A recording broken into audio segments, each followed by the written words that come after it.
몸만 그 허락되면 하면 좋죠. 우리 애들 이제 지금 커플해가 우리 볼 때는 그런 게 없었거든. 해주면 좋을 것 같은데 애들 키우는데 도움이 되겠죠. 휴대폰 사용 방법이라든지 내가 하지 못하는 부분인데 우리 손주가 원한다. 그럼 내가 봐줄 수 있는 그게 안 되니까 간단한 지식 같은 그런 정보 교육을 좀 받았으면 좋겠고 또 세대 차이를 뛰어넘을 수 있는 그런 부분 너무 좋죠. 안녕하십니까. 시사투데이 울산 이장입니다. 요즘 맞벌이하는 자식들을 대신해서 손주들을 돌보는 이른바 황혼 육아가 자리 잡았는데요.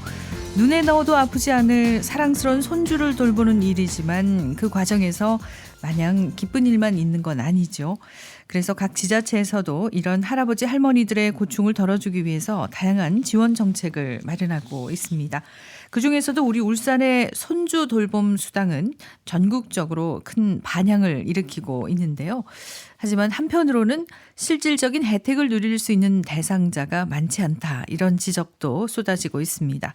오늘 집중 인터뷰 시간에는 인구보건복지협회 인구 강사로 활동하고 있는 한자녀 덕악기 운동연합 울산본부 오종숙 고문 전화 연결해서 높은 신청 자격 문턱으로 논란을 빚고 있는 울산시의 손주 돌봄 수당 문제 짚어보도록 하겠습니다. 이어서 시사투데이 울산이 준비한 새로운 코너인데요. 울산의 관광 콘텐츠와 숨겨진 볼거리를 새로운 시선으로 조명해보는 울산 유람 시간도 마련되어 있습니다. 계속해서 함께해 주십시오.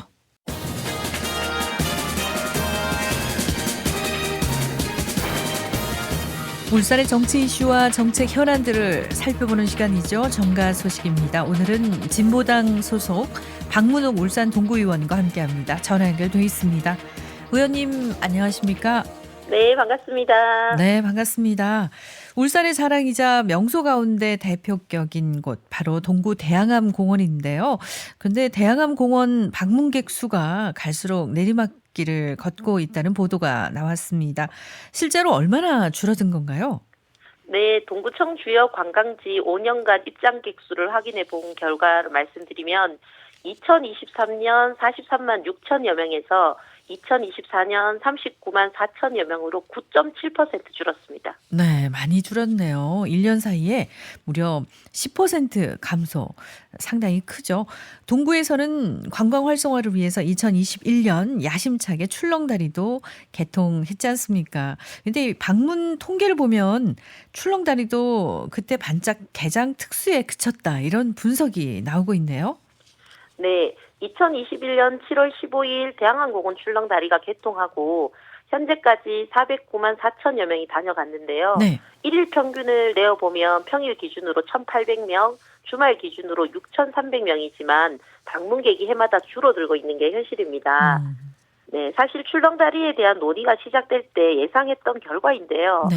이미 타 지자체에서 200여 곳이 운영하고 있는데 대부분의 지자체가 후발주자들의 더 긴 거리의 다리 그리고 더 짜릿함을 느끼는 다리들로 인해서 관광객들이 줄어들고 있었고요. 대양암공원의 경우 출렁다리가 없어도 이미 많은 관광객들이 방문하는 곳인데 굳이 자연을 훼손해가면서까지 출렁다리를 설치할 게 아니라 수십 년 동안 지지부진한 대양암공원 개발 사업이 시대를 반영한 사업이 되도록 해야 한다는 의견들이 있었습니다. 그럼에도 61억 원을 들여서 출렁다리가 만들어졌는데요.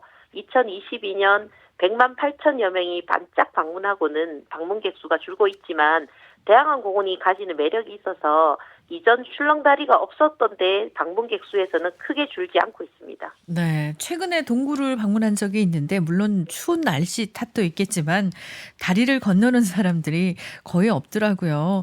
네. 예, 그래도 수년째 관광객 수가 내리막길이라는 건 결국은 즐길 거리라든가 뭔가 좀 색다른 콘텐츠가 부족한 게 원인이겠죠? 네, 맞습니다. 그런데 무엇보다도 대양암공원은 1962년 공원으로 지정됐지만 울산대공원, 태화강 국가정원 등이 조성되는 동안에도 공원 개발 계획이 제대로 진행되지 못한 채 수십 년이 흘러왔습니다. 네. 그동안 울산시가 무허가 시설들과 상가를 정비하고 어린이 체험시설인 대양별 아이누리, 캠핑장, 출렁다리 같은 일부 시설들을 만들었지만 대양암공원 내 구교육연수원 부지와 대양암공원 구역에 포함되는 슬도 성급마을에 대해서는 계획조차 세우고 있지 못하고 있습니다. 네. 게다가 케이블카는 민간업자의 사정으로 지지부진하다 보니까 대양암공원을 방문하는 관광객의 입장에서는 1시간여 공원을 둘러보는 것 말고는 즐길 거리가 부족한 게 현실입니다. 그렇군요. 그런 곳까지 한데 어우러져서 개발한다면 뭔가 좀 많은 관광객들이 몰릴 만도 한데요. 보다 진지한 분석 그리고 대안 마련이 있어야 할 것 같은데 이것과 관련해서 동구청이나 구의회에서는 어떤 움직임을 보이고 있나요?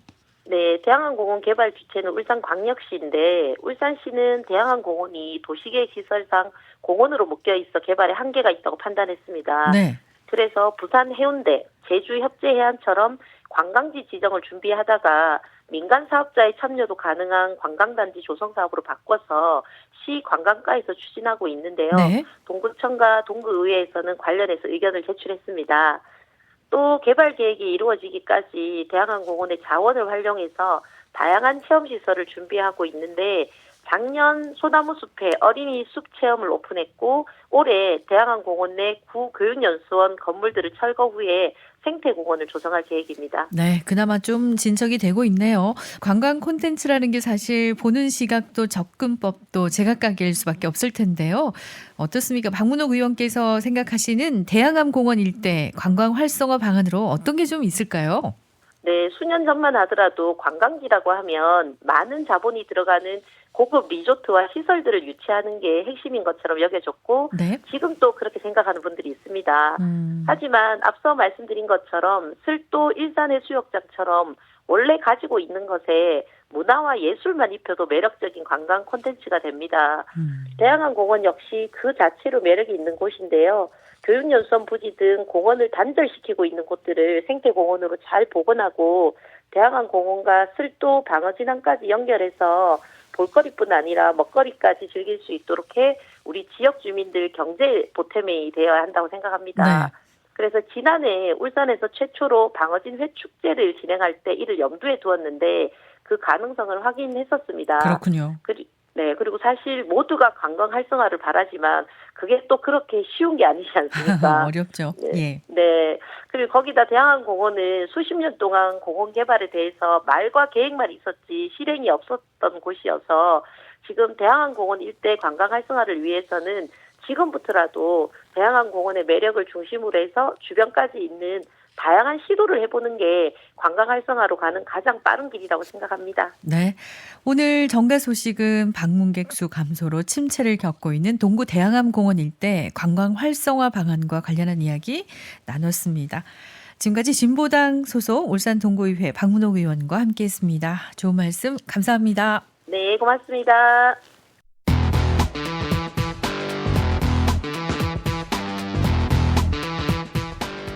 시사투데이 울산에서는 실시간 보이는 라디오도 진행하고 있습니다. 유튜브에서 KBS 울산, 시사투데이 울산 검색하시면 현재 방송을 보실 수 있습니다.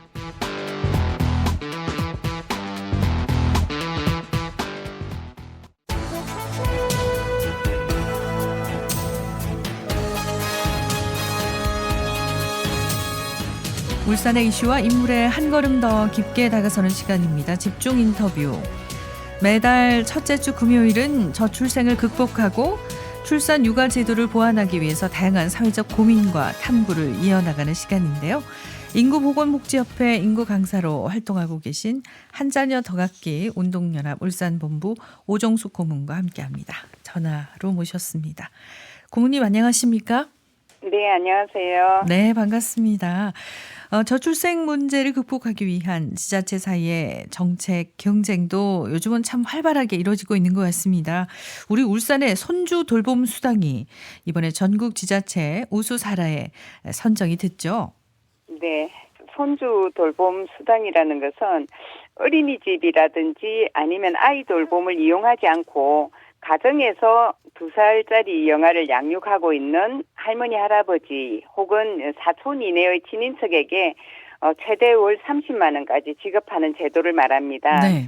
황혼 육아로 고생하는 할머니, 할아버지들에 대한 노동의 대가를 울산시에서 수당으로 지원을 함으로써 조부모들의 어떤 자존감을 높여주고 맞벌이 부모나 한부모 가족 다자녀 가정 같은 데 대해서 이제 보육제도의 사각지대에 있는 어떤 육아 공백을 해소하는 그런 제도라고 볼 수 있는데 네. 저출산 극복을 위해서 틈새 지원 정책으로 아마 효과가 있었다는 것을 인정받은 것 같습니다. 네. 맞벌이 가정이 늘면서 손주들이 할아버지 할머니 손에서 자라는 경우는 사실 예전부터 어렵지 않게 많이 봐왔던 모습인데요. 그렇다면 그동안 손주를 돌보는 조부모나 외조부모 부모들에게 지원이나 혜택들이 없었던 건가요? 그렇죠. 예전에 육아는 사실 개인의 책임이었잖아요. 네. 예, 아이는 당연히 부모가 돌봐야 된다는 생각을 하고 있었던 것 같습니다. 맞벌이 부부 같은 경우에는 아이를 맡길 보육시설이 많지 않았던 이유도 있지만 할머니, 할아버지가 손자녀를 돌봐주는 게 아마 당연하다라고 생각을 했던 것 같습니다. 이럴 때 이제 자식들이 형편에 따라서 부모에게 용돈 정도를 주는 게 전부였거든요. 네. 저도 뭐 이제 친정엄마가 아이를 하나 키워주셨는데요. 당연하다는 듯이 용돈을 드리지 않았습니다. 네. 지금 생각해보면 너무 미안한데. 아마 그러신 분들 많으실 겁니다. 예, 결론적으로 자식들이 힘들까봐 부모가 희생하는 그런 사회 분위기라고 할 수 있었던 것 같습니다. 네.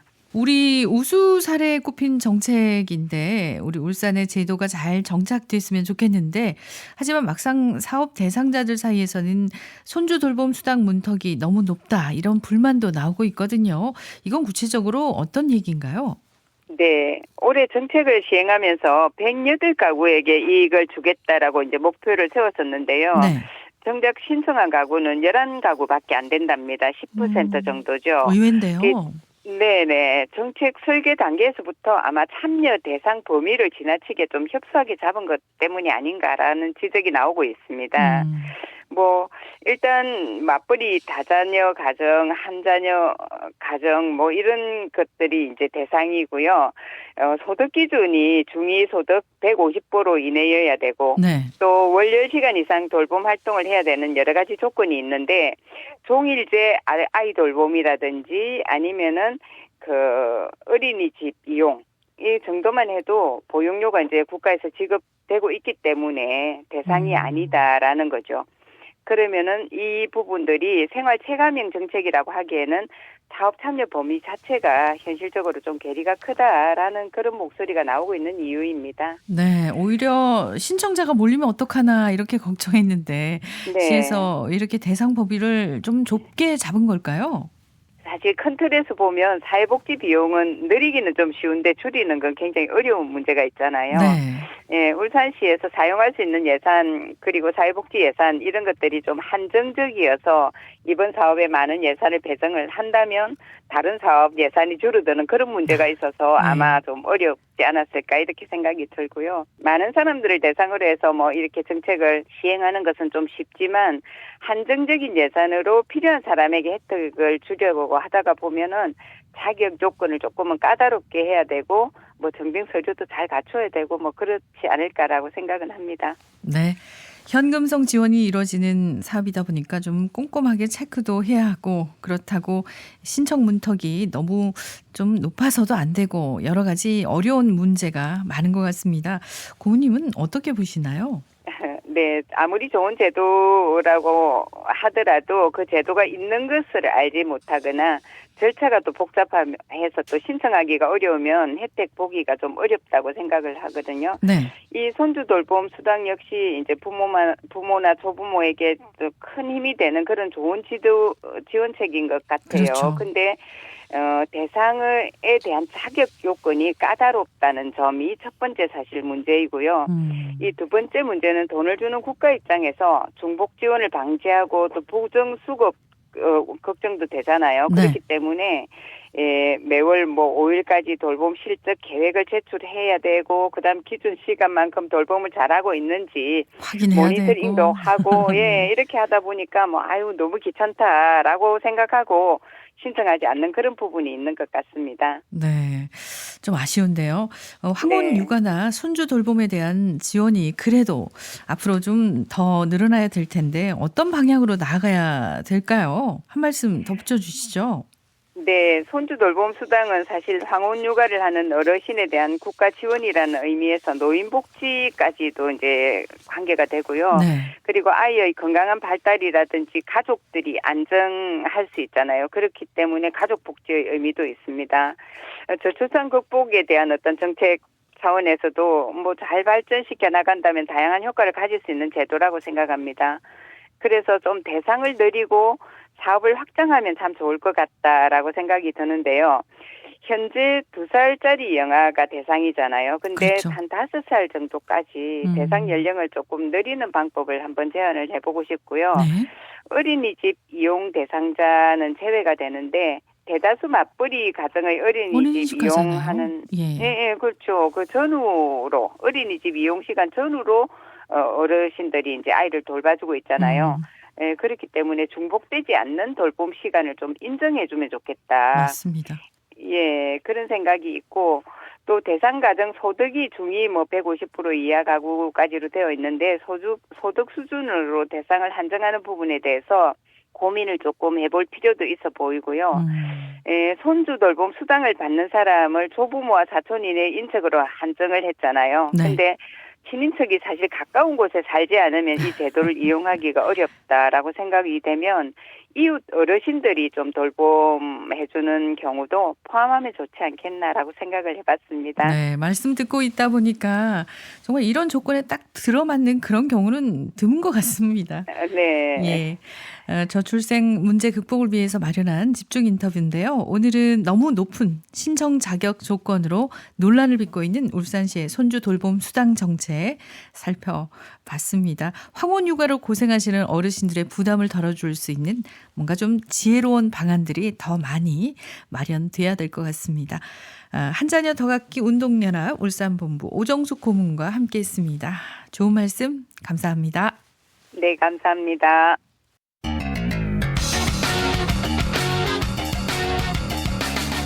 내 기분도 살리고 네 기분도 살리고 여러분의 흥은 울산의 아들 저 박성훈이 살리고 매일 아침 우리 울산 시민들을 위한 풍성한 소식은 이지양 PD가 진행하는 KBS 울산 라디오 시사투데이 울산이 책임집니다.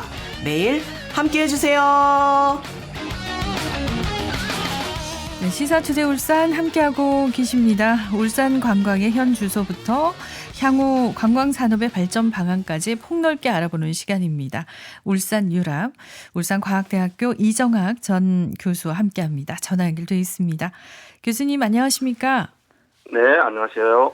네, 반갑습니다. 울산 관광을 주제로 앞으로 다양한 이야기 들려주실 텐데요. 먼저 청취자분들께 첫 시간인 만큼 간단하게 인사 좀 나눠주세요. 네, 청취자 여러분 안녕하십니까? 울산의 관광에 대하여 다양한 스토리를 들려주는 시간을 갖게 되어 대단히 기쁘게 생각합니다. 네, 관광 경영에 관한 그 전공을 하셨던데요. 네. 이 시간을 통해서 울산의 관광 또 울산의 재미있는 이야기거리 많이 기대를 하도록 하겠습니다. 저희가 설 특집 대담으로도 나눈 그런 주제이기도 한데 바로 노잼 도시 이야기부터 시작해 볼까요? 네, 일반적으로 노잼 도시들은 대부분 갈 곳이 마땅치 않고 테마파크나 미술관, 박물관 등이 있지만은 규모가 좀 작고 대표 관광지가 없는 곳이라고 할 수 있겠는데요. 네. 특히 전국적으로는 울산과 대전, 청주, 광주가 대표적인 노잼 도시로 인식되고 있습니다. 그 이유는 이들 도시가 공통적으로 모범성, 무검, 엄숙주의, 획일성 등 네. 이러한 가치가 떠오른 도시이기 때문인데요. 즉 대전 같은 경우에는 연구단지, 광주 같은 경우는 엄숙한 5.18 성지, 네. 울산 같은 경우는 획일적인 산업도시, 청주 같은 경우는 모범생 교육도시 등이라는 고축화된 도시 이미지 때문이라고 할 수가 있겠습니다. 그렇군요. 이런 이야기가 나온 지 벌써 수년째잖아요. 울산이 네. 노잼 도시 이미지를 극복하기 위해서 가장 먼저 교수님이 생각하는 없어져야 하는 그런 일들은 뭘까요? 네, 먼저 공업도시 이미지 탈피입니다. 울산을 키운 건 공업이지만 재미가 도시의 경쟁력의 한 축을 자리 잡은 지금 이 시기에는 공업도시 이미지가 오히려 울산의 발목을 잡고 있습니다. 공업도시 이미지를 벗어야 되는 거군요. 네네네. 그 재미는 도시 정주 인구를 설정하고 지역 경제 활성화에 일조합니다. 울산은 내노라는 굴내 굴지에 기업이 모여 있는 도시이고 네. 1인당 지역 내 총생산이 전국에서 가장 많은 부자 광역시이기도 합니다. 하지만은 최근 젊은이들이 재미있는 도시로 이주하거나 주말이 되면 울산을 빠져나가 서울이나 인근 도시로 소비주를 되면서 사회 문제가 되고 있습니다. 즉 과거에는 공업도시를 통해서 인구가 유입됐다면 이제는 공업도시라는 노점 때문에 인구가 유출된다고 할 수 있습니다. 따라서 공업도시 이미지를 탈피를 위한 노력이 요구됩니다. 그렇군요. 사람도 좀 재밌는 사람이 인기가 있듯이 뭔가 도시도 재미가 있어야 활력이 넘치고 많은 관광객들이 몰려오지 않을까 싶기도 하네요. 울산시도 이미 노잼 도시 탈출을 위해서 다양한 노력을 기울이고 있습니다. 교수님께서 평소에 꿀잼 도시 울산을 위해서는 어떤 제언을 하고 싶으신가요? 네, 먼저 핫플레이스 개발이 필요합니다. 울산은 많은 관광 자원을 보유하고 있는데도 핫플레이스가 없다는 게 문제입니다. 핫플레이스요? 네, 핫플레이스란 사람들이 많이 모이는 인기 있는 관광지로서 사진 찍기 좋은 장소가 많은 곳을 말합니다. 핫플레이스의 요소는 다양하겠지만은 상당 부분 먹거리나 연계 관광 코스와 관련이 되어 있고요. 둘째는 그 로컬 관광 자원의 개발입니다. 로컬 관광이라는 것은 현지 맛집 등 먹거리와 특산품 체험, 그리고 현지에서만 경험할 수 있는 문화와 역사 프로그램 등 그 지역 고유의 콘텐츠를 체험하는 관광을 말합니다. 네.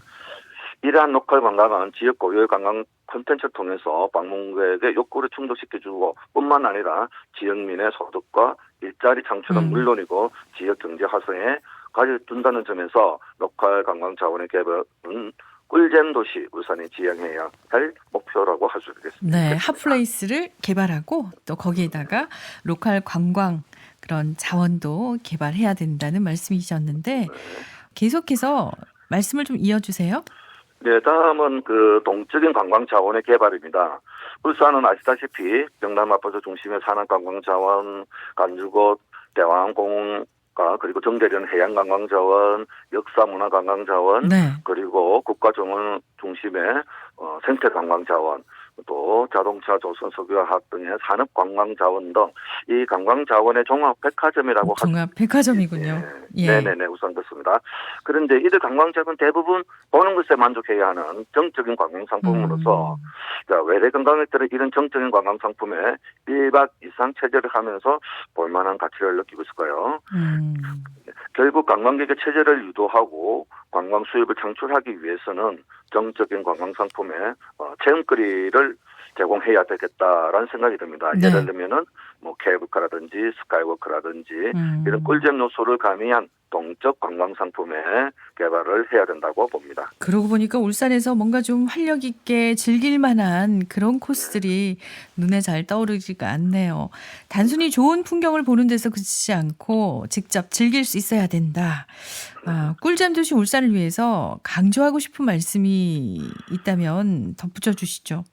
네, 18세기 영국 시인 세물 존슨은 런던이 지루하면 삶이 지루하다라고 말을 남겼습니다. 네. 울산이 지루하지 않고 울산에서의 삶이 지루하지 않으려면 꿀잼 도시를 만들어야 되겠습니다. 꿀잼 도시의 특징은 문화, 관광, 유통 등의 시설물이 규모적으로 압도하고 있다는 점, 그리고 그 지역만의 특색이 있는 콘텐츠로 매력 있는 놀거리, 볼거리, 즐길거리를 창출하고 있다는 점, 그리고 축제의 활용 및 동적인 관광 자원을 통해서 역동성을 주고받고 있다는 점입니다. 네. 그래서 울산이 꿀잼 도시를 통하여 살수록 정주하고 싶은 도시, 매력이 넘치고 다이나믹한 도시, 젊은이들이 넘치는 도시, 외진이 방문하고 싶은 도시로 변모했으면 합니다. 울산 꿀잼 도시를 한번 만들어 봅시다. 네, 우리 울산 사람부터 먼저 감동을 시키고 정말 내부 마케팅을 잘해야지 외부인들이 몰려온다 이런 말씀인 것 같습니다. 오늘은 꿀잼 도시 울산과 관련한 이야기 나눴습니다. 울산 유람 울산과학대 이정학 전 교수와 함께했습니다. 고맙습니다. 네, 감사합니다.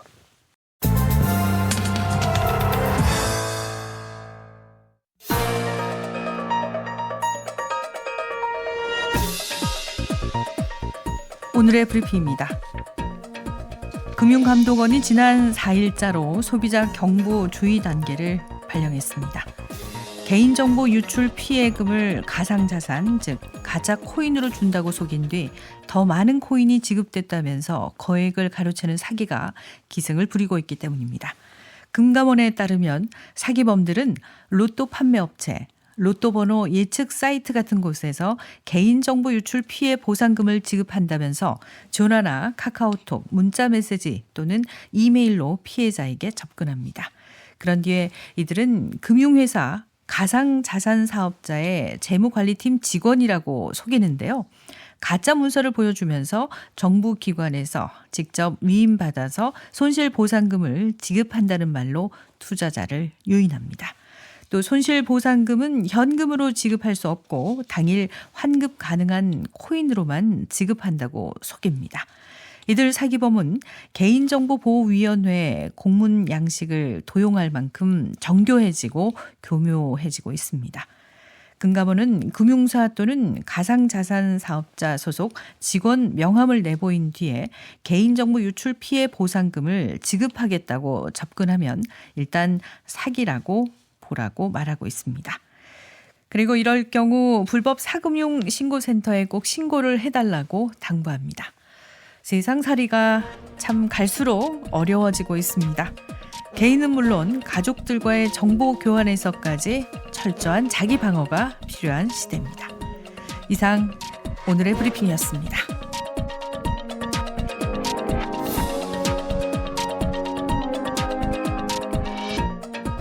3월 7일 금요일에 함께한 시사투데이 울산, 오늘은 여기서 마무리하겠습니다. 지금까지 기술의 이현주, 작가 최영은, 연출 진행 이지양이었습니다. 월요일 아침은 제 휴가로 가은혜 아나운서가 진행할 것 같습니다. 고맙습니다.